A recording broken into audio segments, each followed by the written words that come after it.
नमस्कार, आप देख रहे हैं एडीआर न्यूज। एक दिवसीय दौरा पर पहुंचे इमामगंज विधानसभा में बिहार विधानसभा के पूर्व अध्यक्ष उदयनारायण चौधरी बताते चले कि पिछले दिनों इमामगंज विधानसभा के रोशनगंज थाना के अंतर्गत 12 गांव के 2 नवयुवकों की आकस्मिक मृत्यु नदी में डूबने से हो गया था। इनका नाम सुनील कुमार चौधरी एवं अमन चौधरी है। बताते चले कि इनके मृत्यु के उपरांत बालासोत मोड़ पे लोगों ने आक्रोशित होकर जाम लगाया था, जहां अनेक लोगों को मुकदमा दर्ज किया गया है। शोकाकुल परिवार से उदयनारायण चौधरी मिले और उन्होंने आश्वासन दिया कि जो भी सरकारी मुआवजा होगा वो आपको दिलाने का काम करेंगे। वहीं दूसरी ओर लंबोया में भी विगत पिछले दिनों आहर में डूबने से 2 युवकों की मृत्यु हो गई थी। दोनों जगह पर उदयनारायण चौधरी गए और शोकाकुल परिवार से मिलकर उनके परिवार को ढाढ़स बढ़ाया और बोले कि इस दुख की घड़ी में हमारी। इस अवसर पर राष्ट्रीय जनता दल के टेकारी संगठन के जिलाध्यक्ष सुभाष यादव, प्रधान महासचिव अजय प्रसाद दांगी, शिवनंदन यादव, प्रहलाद दांगी, साजिद अहमद बागी, असलम खां, रंजीत चौधरी, सुनील चौधरी, अशरफ अली खां, सुनील कुमार दांगी समेत कई लोग उपस्थित रहे। इमामगंज विधानसभा के क्षेत्र भ्रमण में आए हुए हैं, कहाँ घूमे सर और कौन कौन समस्या को लेकर इस क्षेत्र में आए?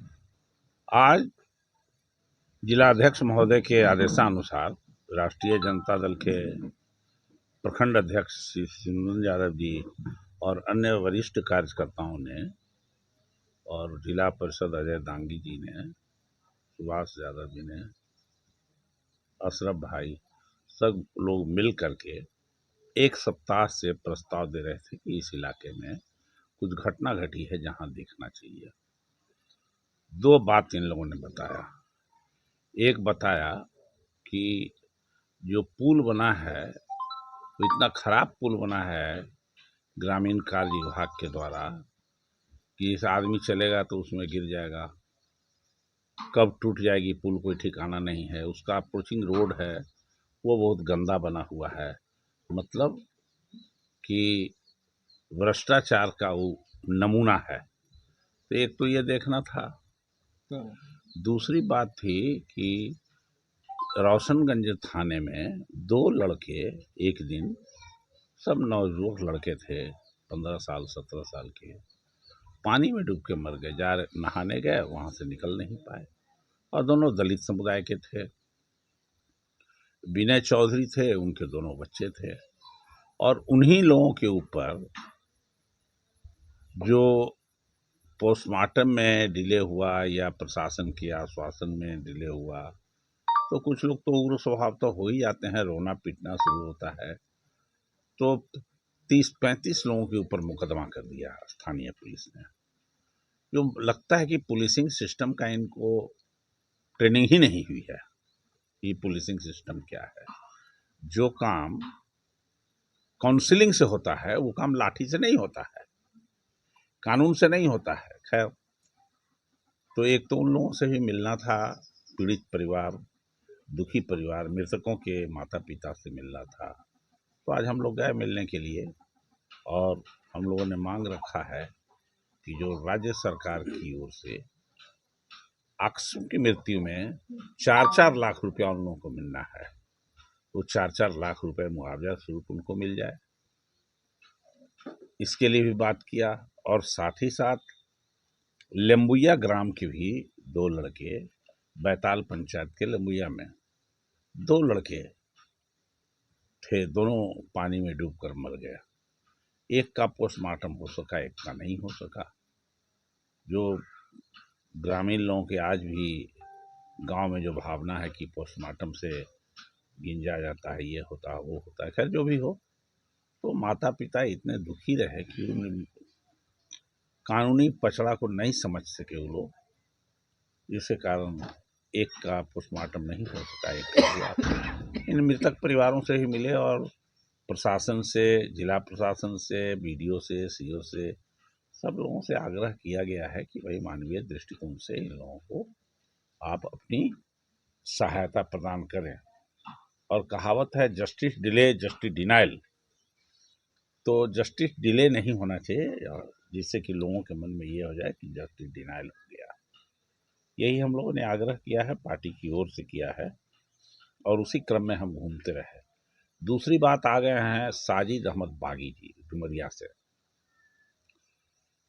डुमरिया के इलाके में आज से कोई 30-35 वर्ष पहले हम लोगों ने श्रमदान से एक राज बांध बनाने का काम किया था, जो राज बांध करोड़ों में बना। बाद में चल के बना तो जरूर, लेकिन कागज पर बना, फाइलों में बना और किसान के खेत तक पानी नहीं पहुंचा उसका।